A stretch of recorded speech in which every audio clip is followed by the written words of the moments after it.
अधिकाऱ्यांना मोठ्या मनाने माफ करा असं सुरेश धस म्हणतात. मला माहिती नाही असं ते म्हणाले असतील तर, आणि ते अतिशय चुकीचं आहे. मग ते देशमुख असतील, ते सूर्यवंशी असतील, किंवा पुढे जे आहे मला वाटतं लातूर उस्मानाबाद सोट नावाचे, सोट काहीतरी नाव त्यांचं, धनगर समाजाचे व्यक्ती आहेत. त्यांना सुद्धा असे हालहाल करू नये. ह्या सगळ्या हत्यांकडे आपण सारख्याच दृष्टीने पाहिलं पाहिजे आणि त्याला जे जे कोणी जबाबदार असतील त्यांना कडक शिक्षा झालीच पाहिजे. असा तुम्हाला हे करता येणार नाही.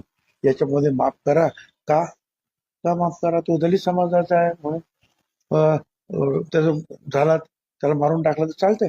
तो धनगर समाज होता, त्याला मारून टाकला तर चालतंय काय? कुठला न्याय आहे? संविधान आपलं आहे, देश आपला आहे. अरे माणुसकी तर आपली आहे की नाही प्रत्येकाची? सगळ्यांना सारखाच न्याय दिला पाहिजे.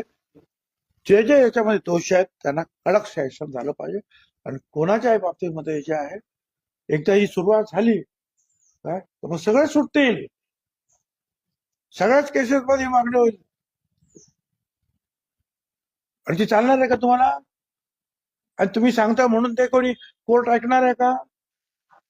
आता एक मागचे काय ते म्हणाले, बदलापूरचे कुठची तरी केस होती, त्यांच्या आई वडिलांनी सांगितलं की आम्हाला नाही केस चालू होती. बरोबर ना? काय झालं? कोर्टाने ऐकलं का? कोर्टाने सांगितलं ठीक आहे तुम्ही येऊ नका, आम्ही बघतो काय करायचं ते. तर कायदा कायद्याच्या दृष्टीने काम करेल.